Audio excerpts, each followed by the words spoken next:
दोस्तों, क्या middle east एक बार फिर बड़े युद्ध की तरफ बढ़ रहा है?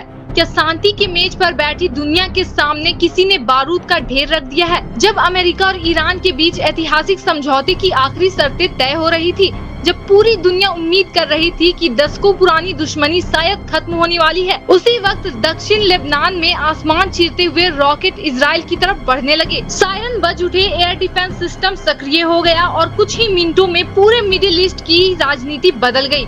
क्या यह सिर्फ एक सीमा संघर्ष है या फिर शांति प्रक्रिया को पटरी से उतारने की कोई नई चाल? क्या हिजबुल्लाह का यह हमला अमेरिका ईरान वार्ता के लिए सीधा संदेश था? और सबसे बड़ा सवाल, क्या लेबनान की जमीन पर भड़कती यह आग पूरे मिडिल ईस्ट को अपनी चपेट में ले सकती है? दोस्तों, आज की यह कहानी सिर्फ रॉकेट और मिसाइलों की नहीं है। यह कहानी है कूटनीति बनाम युद्ध की, शांति बनाम प्रतिरोध की और उस शतरंज की जिसमें एक गलत चाल पूरे क्षेत्र को युद्ध के अंधेरे में ढकेल सकती है। आप देख रहे हैं TZS न्यूज और आज हम आपको बताएंगे कैसे अमेरिका ईरान समझौते के सबसे महत्वपूर्ण मोड़ पर है। लेबनान में अचानक भड़का संघर्ष पूरी दुनिया के लिए नई चिंता बन गया। क्या यह महज संयोग है या फिर इसके पीछे छिपी है कोई ऐसी राजनीति जिसकी गूंज आने वाली महीनों तक सुनाई दे सकती है?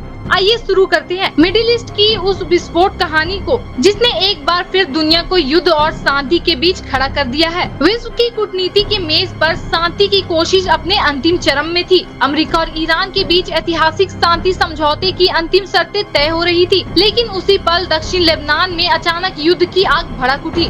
हिजबुल्लाह ने इजराइल पर रॉकेटों की बौछार कर दी और क्षेत्रीय कूटनीति की सारी सीमाएं एक बार फिर परीक्षण के घेरे में आ गई। लेबनान अब मिडिल ईस्ट की सबसे बड़ी चुनौती बन चुका है। सोचिए, जब पूरी दुनिया शांति की उम्मीद लगा रही थी, उसी समय लेबनान की जमीन पर तनाव विस्फोटक हो गया। यह कोई अकेली घटना नहीं है, बल्कि हिजबुल्लाह और इजराइल के बीच चल रहे दशकों पुराने संघर्ष का नया अध्याय है। 2006 के युद्ध के बाद से ही दोनों पक्षों के बीच तनाव कभी कम नहीं हुआ। हाल के वर्षों में सीमा पर छोटे मोटे संघर्ष बढ़ते गए और अब यह फिर बड़े स्तर पर भड़क उठा है। लेबनान, जो पहले से ही गंभीर आर्थिक संकट, राजनीतिक अस्थिरता और सामाजिक तनाव से जूझ रहा है, अब युद्ध की नई आग में घिरता जा रहा है। हिजबुल्लाह ने इजरायली सैनिकों को निशाना बनाया जो लेबनान की संप्रभुता जमीन पर मौजूद थे। रॉकेट की बौछार के साथ ही इजराइल की एयर डिफेंस सिस्टम सक्रिय हो गई।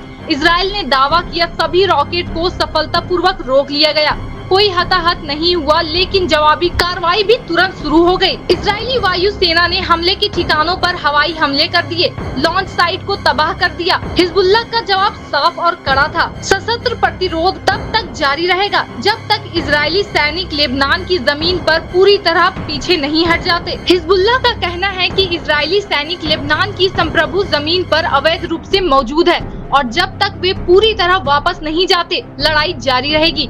यह घोषणा क्षेत्रीय कूटनीति के लिए एक बड़ी चुनौती है, क्योंकि यह न सिर्फ इजराइल के खिलाफ बल्कि पूरे अंतर्राष्ट्रीय समुदाय के लिए एक संदेश है।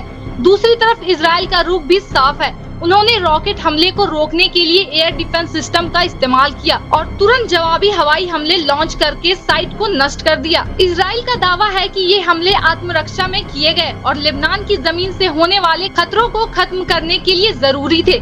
लेकिन सवाल ये उठता है, क्या ये जवाबी कार्रवाई तनाव को और बढ़ाएगी या रोक पाएगी? और क्या लेबनान की जमीन पर इजरायली सैनिकों की मौजूदगी क्षेत्रीय शांति की राह में सबसे बड़ी बाधा बन गई है? और सबसे महत्वपूर्ण बात, यह घटना अमेरिका ईरान शांति समझौते के ठीक उसी समय हुई जब दोनों देश अंतिम शर्तों पर बात कर रहे थे। क्या यह महज संयोग है या कोई बड़ी राजनीति का हिस्सा? हिजबुल्लाह पर ईरान का प्रभाव माना जाता है और ऐसे में यह सवाल और भी गंभीर हो जाता है, क्या यह हमला शांति वार्ता को बाधित करने के लिए किया गया या फिर लेबनान की जमीन पर चल रहा संघर्ष अब पूरे मिडिल ईस्ट की कूटनीति को प्रभावित करने वाला बन गया है? लेबनान, जो पहले से ही आर्थिक रूप से तबाह है, राजनीतिक रूप से अस्थिर है, अब युद्ध की नई आग में जल रहा है। हिजबुल्लाह की ताकत, उसके रॉकेट और मिसाइल सिस्टम और उसकी रणनीति, सब कुछ इस संघर्ष को और जटिल बना रहा है। इजराइल की सुरक्षा चिंताएं भी वैध है, लेकिन जवाबी कार्रवाई से तनाव और बढ़ने का खतरा है। यह पूरा खेल अब सिर्फ दो पक्षों का नहीं रह गया।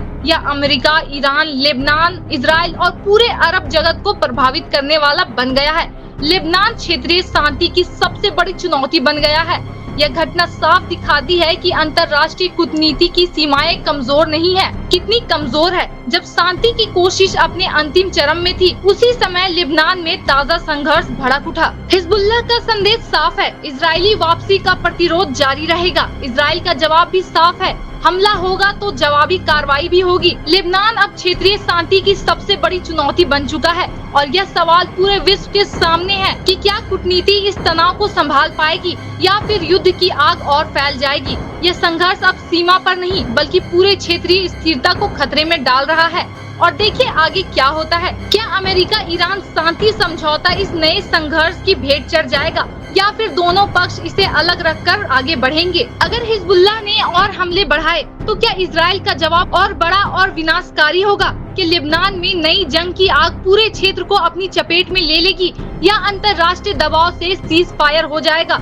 क्या संयुक्त राष्ट्र, अमेरिका या अन्य देश कूटनीति हस्तक्षेप करेंगे या यह संघर्ष और लंबा खिंचेगा। दूसरी तरफ अगर इजराइल लिबनान से सैनिक वापस बुलाता है तो क्या हिजबुल्लाह अपना प्रतिरोध रोक देगा या फिर नई शर्तें रखेगा। क्या यह संघर्ष क्षेत्रीय युद्ध में बदल जाएगा या फिर कूटनीति आखिरकार सफल हो जाएगी। लंबे समय में क्या लिबनान की यह जंग मिडिल ईस्ट के पावर बैलेंस को बदल देगी या फिर पुरानी स्थिति बनी रहेगी।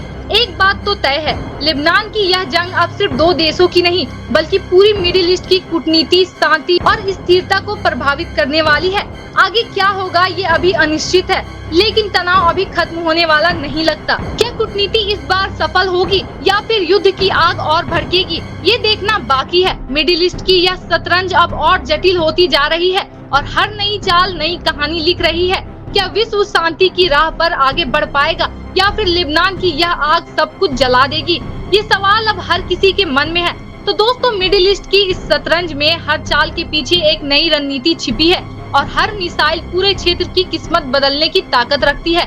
आज लिबनान जल रहा है, कल इसका असर तेल बाजारों पर दिख सकता है, दुनिया की अर्थव्यवस्था पर दिख सकता है और शायद वैश्विक रणनीति पर भी। एक तरफ हिजबुल्लाह का ऐलान है कि इजरायली वापसी का प्रतिरोध जारी रहेगा, दूसरी तरफ इजराइल साफ कह चुका है कि हर हमले का जवाब और ज्यादा ताकत से दिया जाएगा। ऐसे में सबसे बड़ा सवाल यही है, क्या कूटनीति इस बार युद्ध को रोक पाएगी या फिर लिबनान की ये चिंगारी पूरी मिडिल ईस्ट को आग के समंदर में धकेल देगी। क्या अमेरिका ईरान शांति समझौता बच पाएगा या इतिहास एक बार फिर शांति से ज्यादा युद्ध को चुन लेगा। फिलहाल दुनिया की निगाहें लिबनान, तेहरान, तेल अवीव और वॉशिंगटन पर टिकी है, क्योंकि आने वाले कुछ दिन सिर्फ मिडिल ईस्ट का नहीं बल्कि पूरी दुनिया का भविष्य तय कर सकते हैं। मैं हूं आपकी होस्ट और आप देख रहे हैं TZS न्यूज। अगर आपको यह रिपोर्ट महत्वपूर्ण लगी हो तो वीडियो को लाइक करें, चैनल को सब्सक्राइब करें और कमेंट करके जरूर बताएं कि आपको क्या लगता है कि कूटनीति इस संकट को रोक पाएगी या फिर मिडिल ईस्ट एक और बड़े युद्ध की तरफ बढ़ रहा है। मिलते हैं अगली बड़ी खबर के साथ, तब तक के लिए जय हिंद।